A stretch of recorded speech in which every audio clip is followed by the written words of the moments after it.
Hello, ladies and gentlemen. My name is Riccardo Colombo Palacios, and I will chair this session presenting three papers of three different teams. My name is Riccardo Colombo, and I'm professor at Østfold University College, Norway. And the first presenter will be Mazen Mohammad, that will present a paper called Cascade Asset-Driven Security Assurance Cases with Built-in Quality Assurance. And it's a paper that is co-authored by Mazen Mohammad, Örjan, Askerdal, Rodi, Jolak, Jan-Philipp Steghöfer, and Riccardo Scandariato. The floor is yours, Mazen. Thank you, Riccardo, for the introduction. Hello, everyone. As Riccardo said, I'm going to introduce the work called Cascade Asset-Driven Security Assurance Cases with Built-in Quality Assurance. And together with me, there are Örjan Askerdal from Volvo Trucks, Rodi and Jan-Philipp are from Gothenburg University, and Riccardo Scandariato from Hamburg University of Technology. Now, I'm pretty sure if you have ever attended an automotive cybersecurity lecture or conference in the past 5-6 years, then you must have come across one of these pictures, or at least heard the story of the FCA Jeep car being hacked and driven off the road. It's this picture on the left, but this is not the only incident. This picture on the right shows a Tesla car that has been hijacked by using a drone equipped with Wi-Fi, and the hackers were able to open the door of the car using the drone. These are very famous incidents. However, they are not the only ones. As our keynote speaker today mentioned, Maddie, he mentioned that there are so many attacks, and then the vulnerabilities and the attack surface is becoming bigger and bigger. And the automotive industry is no exception in that sense. About a year ago, the Forbes magazine they published an article about the top 25 auto cybersecurity hacks. So you could imagine how many hacks there have been. If they have a top 25 hacks, then there must be so many, and there are. And here I have examples of car manufacturers that have been mentioned in this article, but they are not the only ones. And the hacks included in this article, they range from listening to conversations via Bluetooth and downloading contact information, all the way to thefts of vehicle and remotely controlling of vehicles. So automotive products are progressively becoming more open and connected, as we all know, which is great. We get to enjoy many nice services. For example, most car manufacturers nowadays, they offer mobile applications to connect to the cars. For example, to turn on the parking heater, or to even lock or unlock the car, or the winds, or the windows, or so on. So yeah, it's great. We get to enjoy so many nice services. However, this attracts many people to try and hack these systems. So the attack surface becomes larger. So organizations, they started to, of course, I'm talking in the automotive domain, they started to talk or to ask themselves questions such as how can we as organizations make sure and have organized release processes that gives us confidence in our releases, and how can we make sure and prove that our products that we ship out to customers are secure enough. So, and this is a big of a question, so it cannot be left to the manufacturers alone. So standardization bodies and then regulators started to step in and creating standards and regulations and best practice documents for cybersecurity and automotive systems, similar to the safety ones. And in those documents, they started to require a structured way to prove that automotive systems are secure enough. Specifically, they started requiring what is called security assurance cases. I'm going to explain what security assurance cases are very shortly. But I want to mention that I have the example here of ISO SAE 21434, which is the upcoming ISO standard for cybersecurity in automotive. And in there is a specific requirement for creating security assurance cases for vehicles. So in this work, with an overall goal to assist automotive organizations to adopt security assurance cases, we created an approach for the creation of security assurance cases. This approach is based on the needs and drivers from the automotive industry, as well as gaps between the industrial needs and the state of the art. So let me start by introducing security assurance cases here. Their security assurance cases are structured bodies of arguments and evidence. They're used to reason about security for a certain system. They can be created using different notations. In this example, I'm using the GSN notation, goal structure notation. The argument of a security assurance case starts with a top claim about the security of the system. So in this example I have here is a security assurance case of a supermarket management system.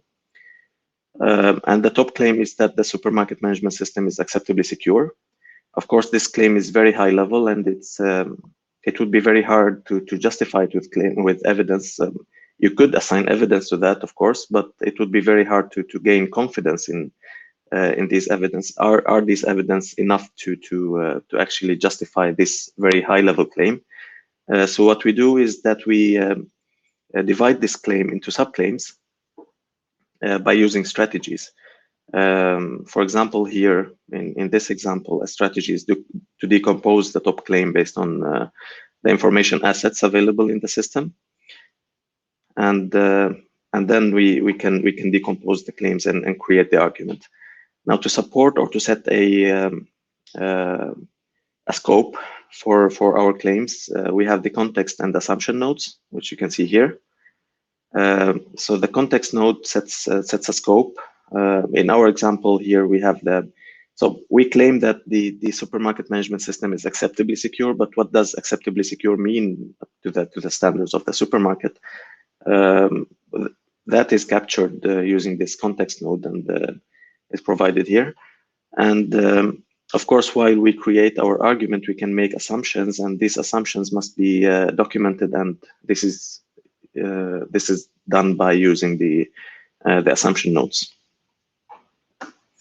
We keep decomposing our claims until we reach a point where we can assign evidence to a piece of claim to directly justify this piece of claim. This is basically what the security assurance case is. So in previous work, we did some work to understand the industrial drivers of security assurance case work, and by drivers I mean both needs and the opportunities and challenges.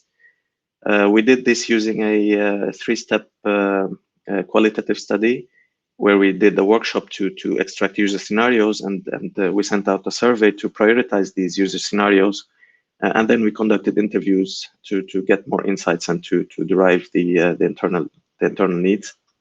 Of course, we call them internal needs because the external needs, we know already that there is a push from the standards and regulations for using security assurance cases. So that is what we call the external needs, but the internal needs are needs within the automotive industry or within an organization in the automotive industry.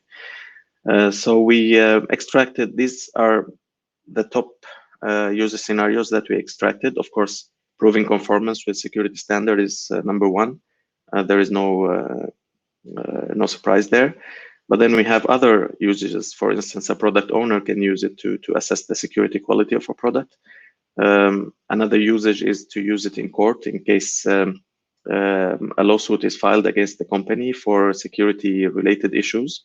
Then the lawyers would actually use this in court as a piece of evidence. It could be used to communicate with suppliers by the purchasing team and by project managers to support go-no-go decisions. So as you can see, there are many stakeholders that could make use of these security assurance cases, and these usages, they span over the whole life cycle of a product. So they are not only in one stage, but they span over the whole life cycle. So based on that, we conducted interviews with corresponding roles, and we found out the industrial drivers to be that the security assurance cases should cover both the processes and the product. So it's not enough to focus on the process. So saying that this is how we do things, then yeah, we are in good shape, or to focus only on the product side. But we need something we need to argue on both. There is a need also to argue over a whole product rather than sub projects. So it's not enough to say to use security assurance cases for some projects, but you have to compile all of these into one bigger assurance case for a whole product to give a full picture. It should follow the development lifecycle. It shouldn't be done in silos or separated from the lifecycle, the development lifecycle. And there is a need to actively assess the quality of the security assurance case in order for it to be useful. And it could be also a challenge to have it as a common language with supplier, because there need to be a common language in order for it to be useful with suppliers.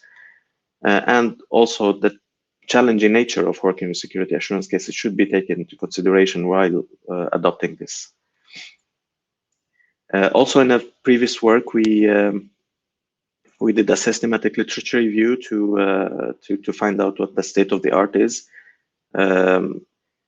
So we, first we had so many results. We searched 3 repositories, IEEE, Scopus, and ACM, and we had 3 filtration rounds, and we did the snowballing, backward snowballing, and we ended up with 51 papers, which we analyzed.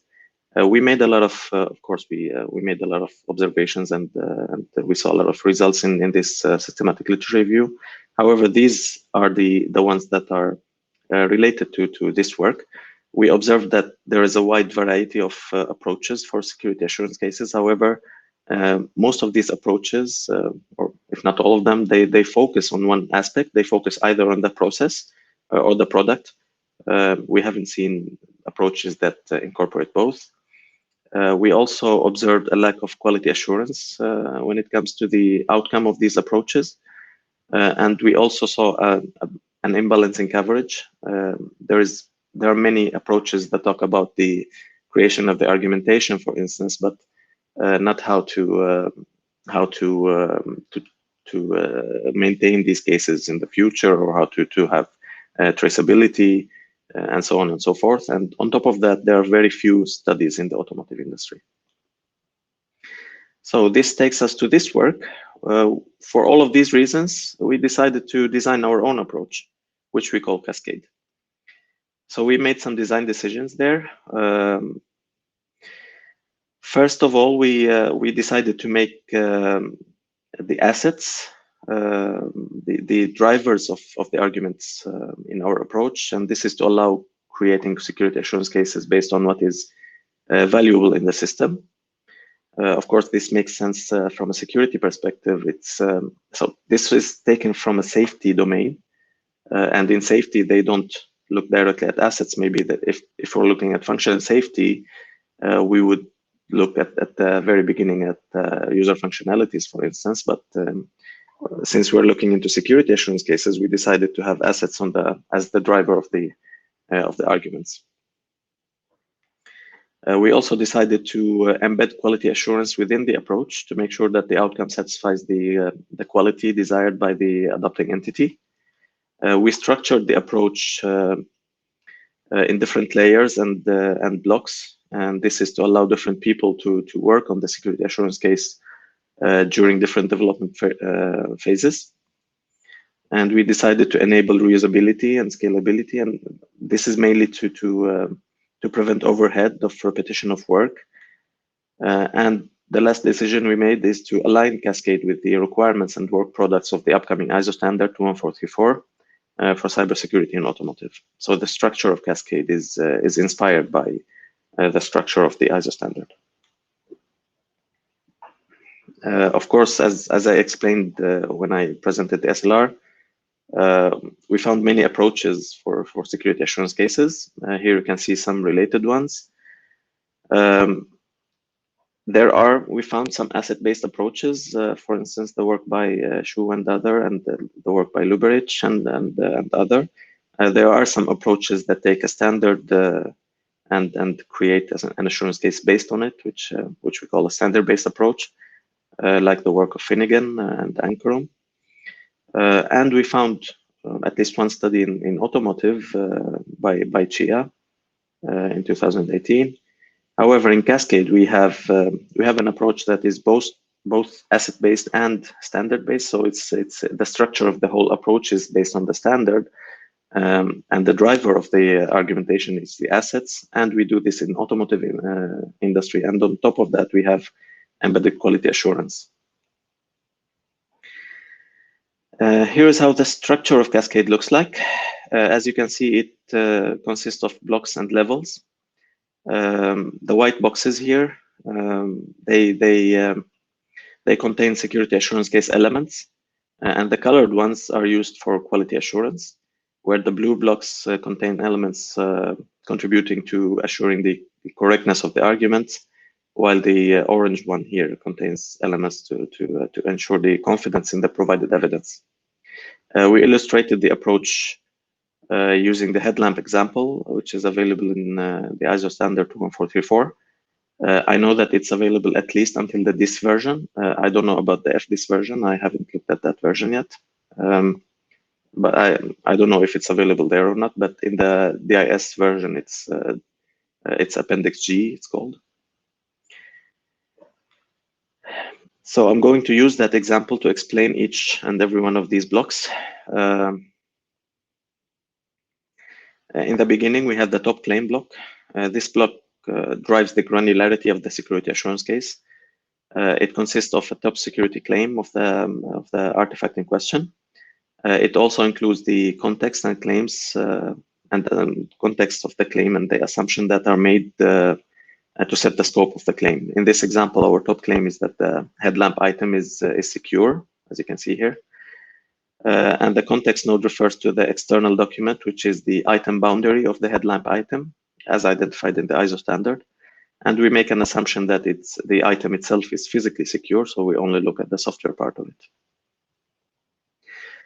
The next block is the white hat block. As you can see, it consists of two levels. Level one is the asset identification. As I told you before, it's asset driven. So this is why we have asset identification of the composition at the very first level on the very first block. So here we argue over the identified assets of the item in question, which is the headlamp item. And then we also argue over the decompositions of the items of the assets of that item. You can note here that for each strategy that we use, there is at least one quality claim associated. In our example, for instance, we have a claim that all relevant assets have been identified here. So the way to ask this question is, okay, we say that, sorry.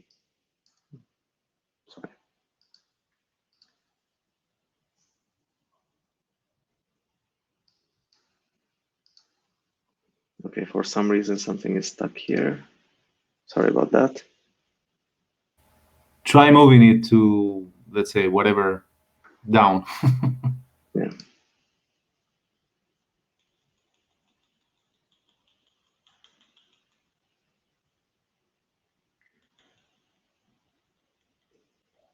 Okay, so I was talking about this level here and the quality claims that are associated with each strategy, as you can see. So this is to make sure that that the argument that we are making is complete. So when we say that we have identified assets, how do we make sure that we have actually identified all the related assets and all the relevant assets? And this is why we have a claim. We always claim that we have a complete argument, and this is why we use or how we use these quality claims. In the next level, we have the security goals. Here we identify the security properties for each of these assets, and we create claims representing the security goals, where a security goal is preserving a security property for a specific asset. Now, once we have the claims representing the security goals, we move to the next block, which we call the black hat block. And it also consists of two levels. We have the threat scenarios and the attack paths. In the threat scenarios, we argue over the threats that might lead to compromising the security goals, so we identified in the previous step. In this example, we argue over the threat scenarios that might lead to compromising the integrity of the CAN message transmission in the body control ECU, where the CAN message is an asset, it's our asset. The integrity of that asset is the property we're looking at, and the security goal is to preserve the integrity of that message. As a result, the claim would be the negation of the threat being possible. For example, that if we have a threat of spoofing, we can argue that spoofing of a signal leading to the loss of the integrity of this message is not possible. Which takes us to the next level, in which we argue over the possible attack path that could lead to the realization of these threat scenarios. And then we negate, of course, the possibility of the attack path taking place. The next is the resolver block. It also consists of two levels. We have the risk assessment and the security requirements. In the risk assessment, we use the assessment of the risk of the identified attack path. Based on the assigned risk level, we create claims to treat the risk by, for example, accepting it or mitigating it. Which leads us to the next level, which are the concrete requirements, security requirements for this item. In our example, we have a claim that the data received by a specific ECU, for instance, the navigation ECU, is verified and it's sent from a valid entity, and so on. Which takes us to the next block, which is the evidence block. In this block is we assign evidence to solve and justify the claims. Of course, in Cascade, if we can assign evidence at any point, for instance, if we can find, if we can prove already in the black hat block that a certain asset is not subject to any threats, then we can provide evidence, and we do not have to go through the whole structure. When we reach the evidence block, the second aspect of quality assurance is seen, which is the confidence aspect. It indicates the level of certainty that the claim is fulfilled based on the provided evidence. For example, if we provide an evidence which is a verification report, we can then provide a test coverage report to contribute towards the confidence in that particular evidence. The last block I want to talk about is the generic subcase block, which contains claims and evidence which are not only applicable to the item in the top claim, but also for other items. So this could be claims related to the process, for instance, or it could be something related to the whole organization, or something related to a bigger context abstraction level, which is maybe if we're talking here about an item, maybe it's for something about the whole product. I have an example here. We can claim that the company has a security-aware culture. This, of course, contributes to the security of the headlamp example, which we have here, but it also contributes towards the security of many other items. Hence, in order to reuse these claims, we separate them and put them in the generic subcase block. We evaluated Cascade at Volvo Trucks, which is a large OEM located in Sweden. Of course, they produce trucks. Our evaluation, we focused on the evaluation to see whether or not the structure of Cascade aligns well with the structure of work or the way of working at the company. And our evaluation shows that the structure of Cascade is well aligned with the security activities and the way of working in the company, as you can see. It also showed that the structure of the security assurance cases built with Cascade follows the structure of work at the company, which means that at some points you do not have to create the whole case after you finish something. You can progressively work on the case while you're working on developing the item in question.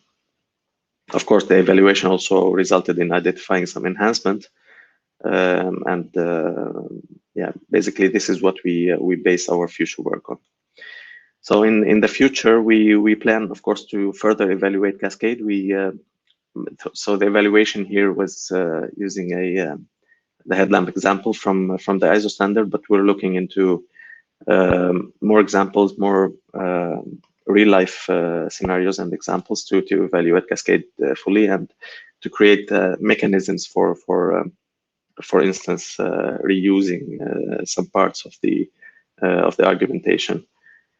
We're also looking into generalizing, or whether or not we can generalize our findings to other domains.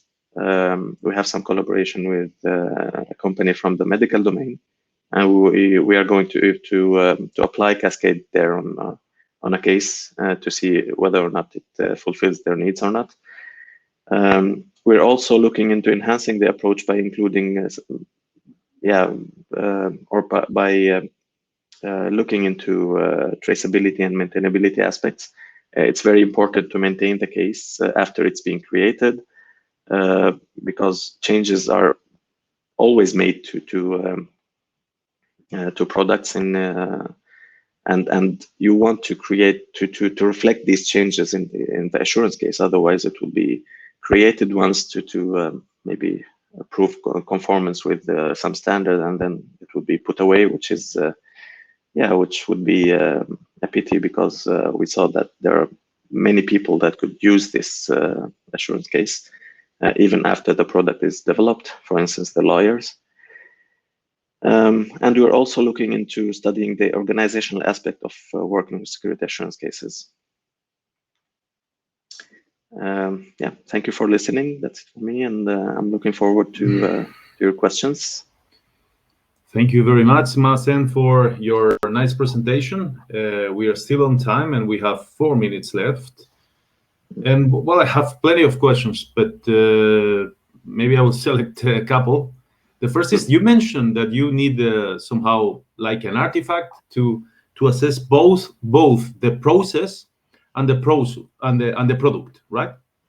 Both Yes. things, and it connects me to a thing that I think is quite near to your topic, that is the automotive spice that I'm sure you know, right? The spice is like how can I say, the European version of CMMI plus something else, but in let's say in plain words.